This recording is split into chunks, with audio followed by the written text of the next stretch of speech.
오늘의 정치권 이슈 배종호 세안대 교수, 박정아 국민의힘 선대본부 공보수석 부단장 두 분과 분석해 보도록 하겠습니다. 어서 오세요. 안녕하세요. 먼저 이재명 민주당 후보가요 대장동 의혹과 관련해서 윤석열 후보를 향한 공세 수위를 한층 높였습니다. 관련한 목소리 먼저 듣고 오겠습니다. 이 사건은요. 네. 윤석열 게이트입니다. 왜냐하면 자, 이 범죄 집단에게 종잣돈 마련하도록 수사해놓고도 봐준 사람이 윤석열 아닙니까? 제일 큰 공헌을 했죠. 네. 아버지 집을 팔았지 않습니까? 그 범죄 집단이 저는 그렇게 얘기하잖아요. 이재명 10년 찔렀는데 씨알이 안 먹힌다. 그래서 제가 확실하게 규정을 하는데 네. 지금 현직 총장이고 현직 검사에서 드러나지 않았을 뿐이지 네. 이거는 검찰 게이트고요. 예. 그리고 윤석열이 몸통이라고 저는 진짜 100% 확신합니다. 그래서 제가 제안을 하나 한 거예요. 아하. 특검하자. 네, 윤석열 후보가 대장동 의혹의 몸통이라고 100% 확신한다. 이재명 후보 단언을 했습니다. 어떤 의미가 있다고 보십니까? 일단 이재명 후보는 이제 대장동 문제와 관련해서는 본인이 확실히 승기를 잡았다 이렇게 판단한 것 같아요. 그제 TV 토론에서도 그래서 이 부분 가지고 상당히 역공을 했지만은 윤석열 후보가 오히려 좀 수세적인 그런 모습을 보였단 말이에요. 따라서 오늘도 100% 이 대장동의 몸통은 윤석열 후보다. 따라서 언제든지 형식, 시기 다 상관하지 않고 맞짱 토론하겠다. 그리고 대선이 끝난 이후에도 반드시 특검을 통해서 진범을 파헤쳐야 된다. 이렇게 주장을 했는데요. 이렇게 이제 본인이 확신을 하는 근거는 역시 최근에 발표된 이 녹취록, 김만배 씨의 녹취록인 것 같아요. 그 녹취록을 보면은 영장이 들어오면 윤석열은 바로 죽는다. 윤석열은 죄가 많은 사람이다. 이런 내용이 있지 않습니까? 반면에 이재명 후보와 관련돼서는 뭐 씨알도 안 먹힌다. 돈을 준 적이 없다. 이런 내용들이 나오기 때문에 이제 본인이 좀 자신감을 얻은 것 같고요. 그리고 또 하나는 이제 김만배 씨 누나와 또 그리고 윤석열 후보의 부친의 주택 매입 과정에 대한 그런 녹취록도 또 공개가 됐지 않습니까? 예. 그걸 보면 이제 구체적으로 모의한 정황이 좀 나오는데요. 자금을 서로 빌려주고 거래한 그런 부분 또 그리고 자금을 빌려주고 또 매입을 하게 하면은 화천동인의 이사로 해가지고 급여를 월 해가지고 몇백만 원 줘가지고 1년에 한 연 1억 정도 그런 내용들이 나온단 말이에요. 근데 공교롭게도 이 화천동 천화동인의 3호의 사내 이사로 선임한 지 3개월 만에 실제로 김만배 씨 누나가 이 윤석열 후보 부친의 집을 매입을 하거든요. 그러면 이게 우연이 계속되니까 과연 이게 우연이겠는가라는 이제 그런 문제가 나오고요.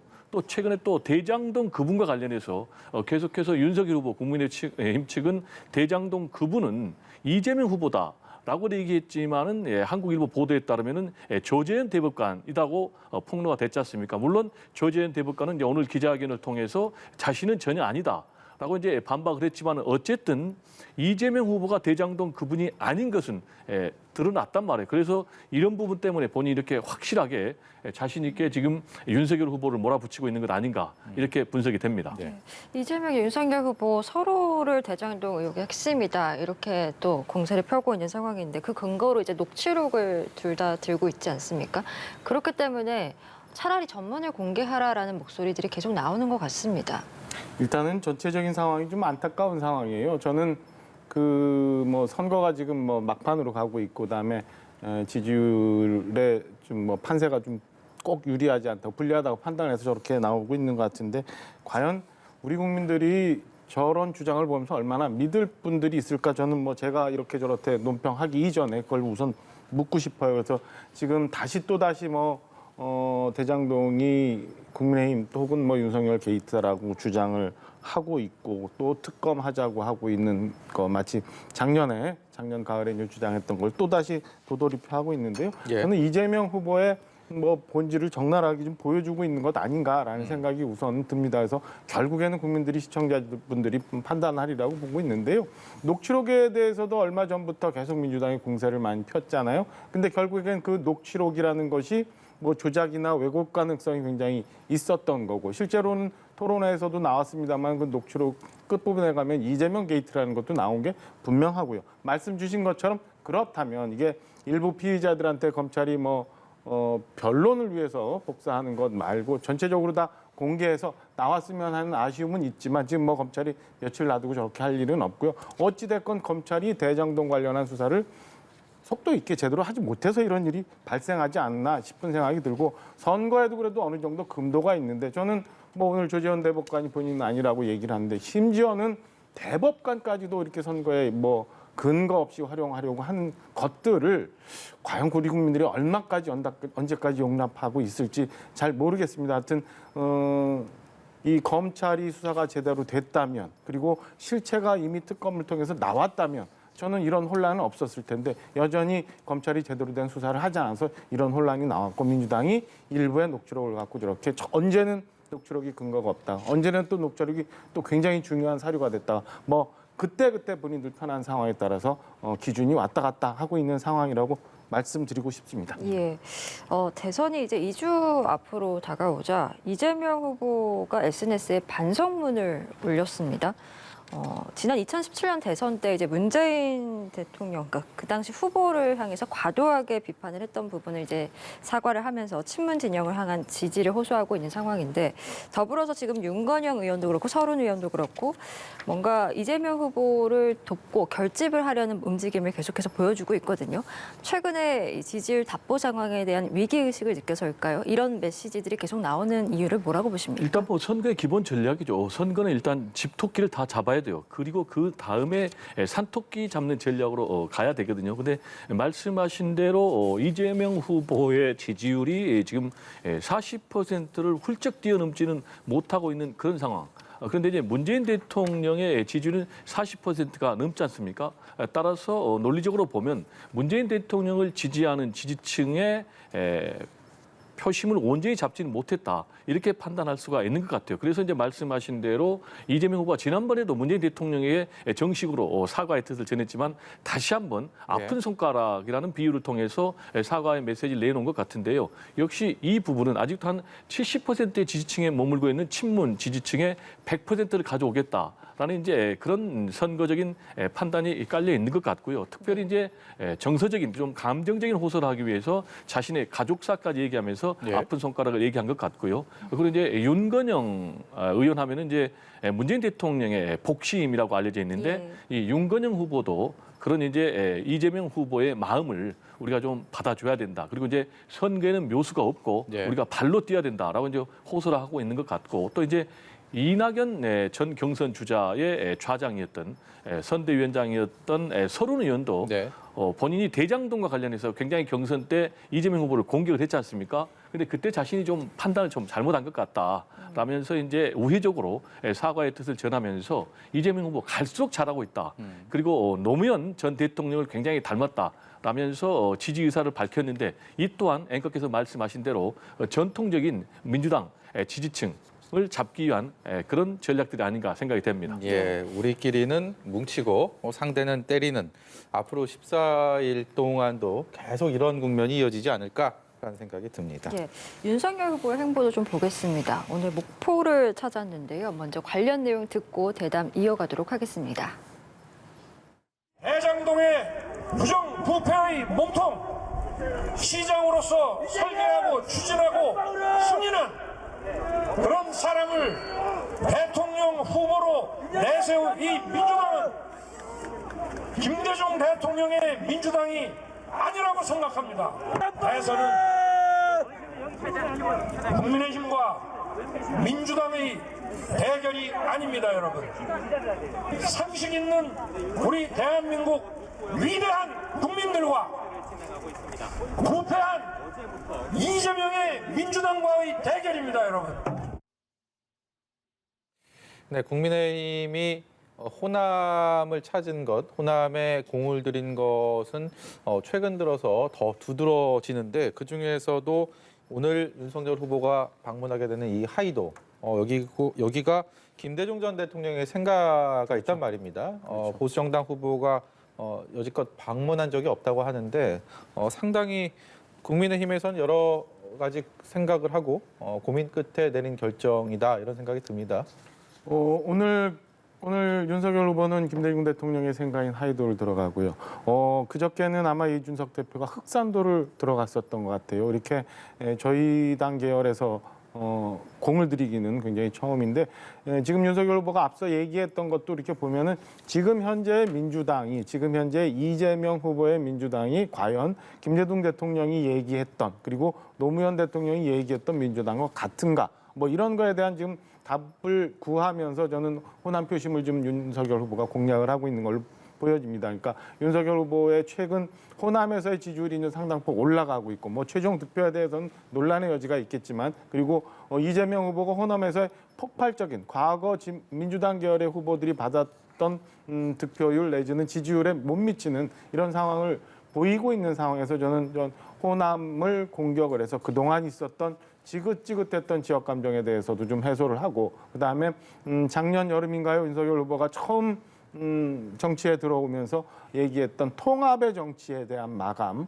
뭐 이런 것들을 구상을 하면서 호남에 계속 공을 들이고 있는 것 같습니다. 저는 지금 윤석열 후보가 보이고 있는 호남에 대한 행보가 최근에 있었던 광주에서 있었던 뭐 복합 쇼핑몰의 논란이나 이런 것들을 보면서 변하고 있는 표심에 제대로 적응을 하면서 결과적으로 어떤 호남에서 득표율을 보이느냐가 저는 중요한 이번 대선을 통해서 변할 수 있는 우리 정치사의 변화가 있을 수도 있다라고 기대를 좀 하고 있습니다. 제가 좀 첨언을 하자면요. 예. 윤석열 후보가 호남에서 득표를 좀 올리겠다라는 전략은 세울 수가 있는데 지금 본인이 보이고 있는 행보라든지 메시지는 굉장히 상반되기 때문에 본인의 좀 정체성이 혼란스러운 것 아닌가 이렇게 생각이 됩니다. 그게 무슨 얘기냐면 본인은 지금 DJ 노무현 정신과 철학을 계승하겠다라는 메시지를 계속해서 던지고 있거든요. 그러면 본인이 민주당 후보인지 국민의힘 후보인지 좀 상당히 헷갈리고 뭐 본인 입장에서는 이재명 후보하고 좀 갈라치기 하겠다.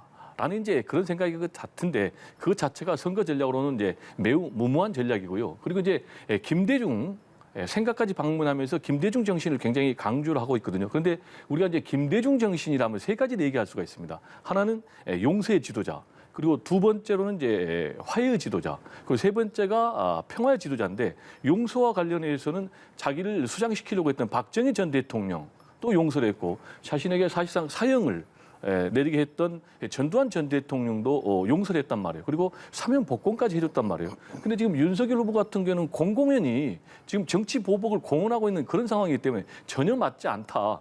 그리고 두 번째로는 지금 김대중 전 대통령 같은 경우는 사실상 호남, 충청, DJP 연합을 해서 지역주의를 국부한 것도 있지만은 초대 비서실장의 김중건 씨, 영남 출신의 전 정권 인사를 기용을 해가지고 동서화합도 기여를 했단 말이에요. 근데 지금 계속해서 갈라치기만 하고 있는 이제 그런 상황. 이런 것도 좀 안 맞고요. 그런데 마지막으로 남북 평화 공존과 관련해서 김대중 전 대통령은 처음으로 북한을 방문해서 남북 정상회담을 최초로 한 그런 대통령입니다. 그런데 본인은 지금 선제 타격하면서 계속해서 지금 전쟁의 공포심을 조장해서 표를 결집시키고 있는 이런 상황인데 그러면은 이런 행보를 하려면은 DJ의 정신을 얘기를 하지 말든가 DJ의 정신을 얘기하려면은 진정으로 DJ의 정신, 용서와 화합, 남북 평화 공존 그런 메시지와 행보를 좀 할 필요가 있다라는 얘기를 좀 강조를 하고 싶습니다. 예. 한편 야권 단일화가 지금 이루어지지 않고 있는 상황에서 이재명 후보가 그 사이를 좀 파고드는 모습을 보이고 있습니다. 책임 총리제와 다당제를 제도화할 방안을 구상하고 있는 것으로 알려지고 있는데 국민의힘을 뺀 좀 다른 당들과 정치 개혁을 연대하는 그런 모습입니다. 어떻게 보고 계신지요? 지금 현재 있는 지지율상 뭐 불리한 상황을 극복하기 위해서 안철수 후보에 대한 구애를 계속하고 있는 것 같아요. 그래서 구도 자체를 바꿔서 이 판을 좀 흔들어 보고자 하는 건데요. 안철수 후보가 그 전에 이제 등록을 하는 시점에서 얘기했던 두 가지 상황이 있죠. 구체제 종식. 이거는 지금 현재 있는 민주당의 집권, 그다음에 이재명 후보의 집권 이거를 종식을 해야 된다는 주장인 거예요. 그리고 두 번째는 압도적인 정권 교체를 얘기했어요. 그러니까 두 가지 상황을 저는 안철수 후보가 이미 천명을 했기 때문에 저는 뭐 이재명 후보가 그리고 민주당에서 굉장히 구애를 많이 합니다만 예. 그런 식으로 안철수 후보가 정치적 결론을 내릴지에 대해서는 굉장히 회의적입니다. 그리고 오늘도 뭐 오전에 이제 기자들의 질문에 비슷한 답을 한 걸로 알고 있는데요. 저는 안철수 후보가 윤석열 후보와의 단일화가 현재 본인은 뭐 직접적으로 끝난 거라고 얘기는 하고 있습니다만은 불씨가 아직 끝나지 않은 것으로 저는 아직도 기대를 하고 있고 오늘도 보면은 이태규 국민의당 본부장이 전 기자회견을 했고 이에 대해서 국민의힘의 이준석 대표가 6시에 이제 그동안 단일화 논란에 대한 이런저런 기자회견을 하는 걸로 알고 있어요. 그래서 국민의힘이 윤석열 후보 측에서 얼마나 많이 안철수 후보를 배려하려고 했는지 아니면 어떤 부분이 문제가 있었는지 이에 대한 것도 저는 뭐 뒷얘기가 나오면서 좀 풀려갈 수 있는 단초가 있을 거라고 보고요. 어찌됐건 민주당이 바라는 이재명 후보가 바라는 안철수 후보의 소위 말하는 전 이재명 후보와의 단일화 내지는 연합 이거는 당내에서만 있는 그냥 기대 상황이 아닐까라고 저는 회의적으로 보고 있습니다. 예, 단일화 얘기가 나와서요. 단일화 얘기 좀 해봐야 되겠습니다. 국민의힘과 국민의당 단일화 다 끝났다라는 생각을 하신 분들도 많겠지만 지금 박정아 부단장 말씀처럼 또 기대감을 여전히 갖고 계시는 분들도 계실 겁니다. 장외에서 공방전이 이어지고 있습니다. 먼저 이준석 대표 얘기 듣고 와서 대담 이어가도록 하겠습니다. 사실상의 의견 교환 정도가 예. 그 물밑에서 있었던 걸로 보이는데 제가 이제 이건 말씀드릴게요. 네. 국민의당 관계자 언행을 조심하셔야 되는 것이 국민의당 관계자들이 안철수 대표의 의사와 관계없이 우리 측 관계자에게 네. 안철수 대표를 접게 만들겠다는 등의 제안을 해온 것도 있습니다. 그렇기 때문에 전 이런 것들 조심하셔서 발언해야 되고 단일화보다는 저희가 열심히 해가지고 정책 대안을 내고 그리고 최대한 많은 국민들께 소통하는 것이 중요하다 이렇게 봅니다.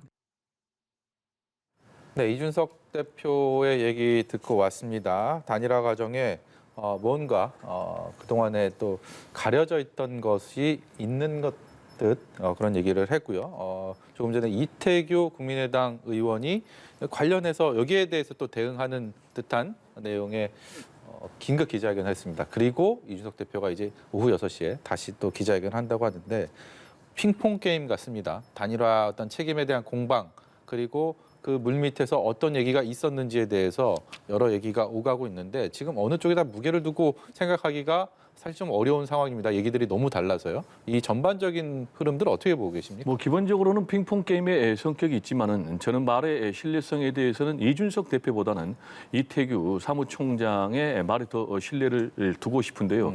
그 이유는 최근에 이준석 대표의 언행이 매우 국민 모두에게 실망감을 주고 있기 때문에 그렇습니다. 사실 이준석 대표 하면은 30대 사상 우리 헌정 사상 처음 있는 그런 이제 젊은 대표 아니겠습니까? 그래서 저도 개인적으로 상당히 기대를 했는데 지금 보여주고 있는 정치적인 메시지나 태도를 보면은 굉장히 퇴행적이에요. 구태 정치인들의 모습을 서슴지 않고 하고 있거든요.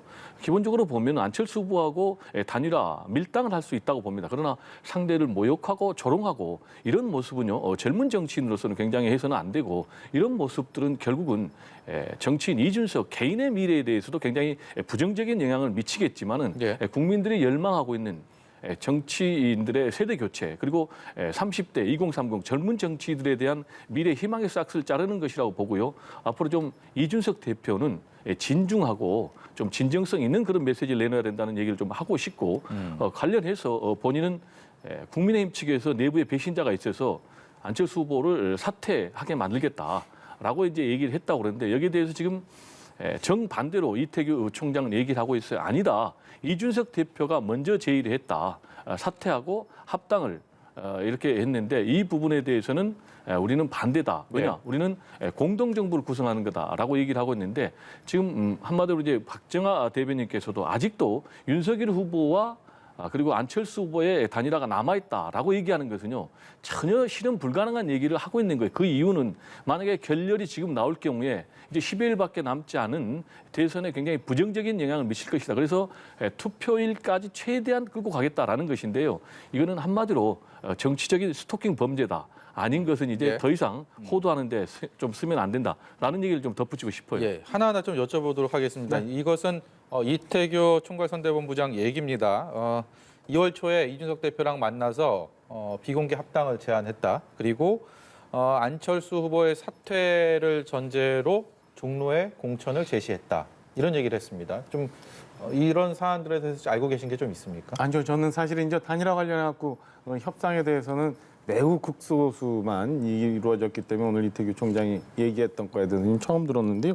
저는 뭐가 더 필요한 건지에 대해서 되묻고 싶어요. 그러니까 6시에 이준석 대표가 이제 뭐 그동안에 있었던 얘기를 할 테니까 그걸 보면 국민들이 이제 판단을 할 텐데요. 첫째 하나는 우선 지금 뭐 단일화 관련해서 사실은 뭐 피로감도 좀 생기고 있고 이에 대해서 실망하는 그 보수층 지지자들도 있는 것 같아요. 결국에는 윤석열 후보가 단기간에는 저는 뭐 손해를 볼 수도 있다고 봅니다. 그러니까 뭐 단일화 실패에 대한 책임감, 뭐 이에 대한 리더십에 대한 평가들이 좀 있을 수 있는데 이게 만약에 보수 유권자들이 바라보는 시각에서 단일화가 이루어지지 않으면 결국에는 표에 의한 단일화가 시도될 수도 있는 상황이라 저는 좀 중장기적으로 보면 안철수 후보의 결단이 여전히 필요하다고 보고요. 예. 좀 전에 이태규 총장이 얘기했던 건 그러니까 등록 시점에서의 국민 경선을 통한 단일화를 제안을 했는데 사실은 그거는 상식적이지도 않고 현실성도 굉장히 떨어졌던 부분이에요. 그런데 국민의당 입장에서 그리고 국민의힘 입장에서도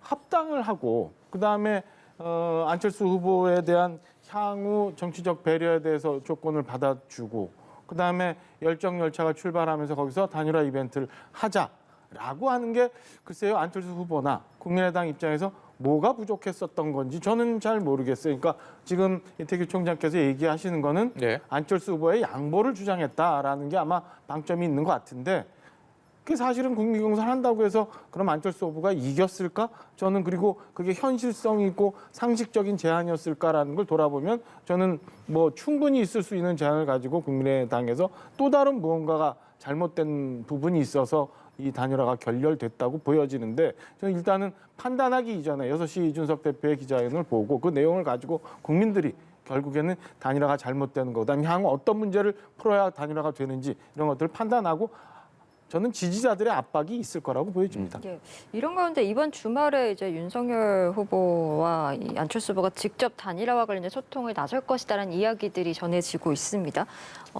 계속해서 대화 가능성이 열려 있다라는 이제 국민의힘의 이야기들이 있었잖아요. 단판 가능성 좀 어떻게 보십니까? 저는 그거는 언제나 살아 있다고 봅니다. 그러니까 뭐 물리적으로는 처음에는 뭐 1차 토론회 전에, 두 번째는 28일 투표용지가 인사되기 전에, 그리고 뭐 극단적으로 사실은 사전 투표 전에 뭐 이런 얘기가 있었습니다만 사실은 안정적인 대선 승리 그리고 보수 유권자들이 바라는 바를 충족시키기 위해서는 저는 언제든지 두 후보가 만나서 담판을 통해서 뭐 1분 아니면 10분 만나서라도 저는 충분히 공감만 된다면 뭐 조건 없이 흔쾌히 단일화를 하는 모습을 보여주는 것도 유권자들한테 굉장히 많은 득표 시너지 효과 그다음에 기대에 부응하는 그런 이벤트가 생길 수 있다라고 판단을 하고 있습니다. 네, 이 단판이라는 것은 한 언론의 기사고 뭔가 이 확정된 것은 아닙니다. 그런데 이제 가능성 차원에서 전망을 한 건데 이 가능성이 현실화될 가능성에 대해서 배 교수께 마지막으로 질문 드리겠습니다. 뭐 제로다고 할 수밖에 없는 거죠. 이미 이제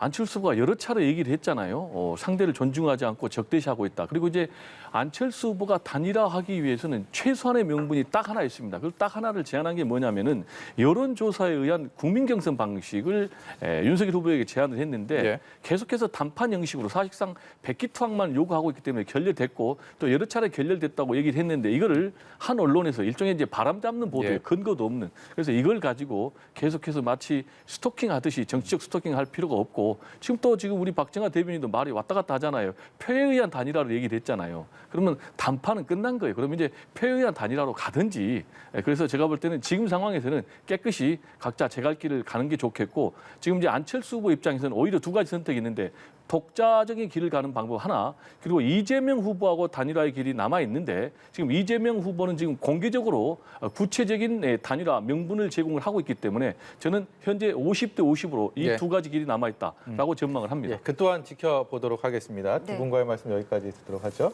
네, 배종호 세한대 교수, 박종화 국민의힘 선대본부 공보수석 부단장과 함께했습니다. 오늘 말씀 고맙습니다. 고맙습니다. 감사합니다.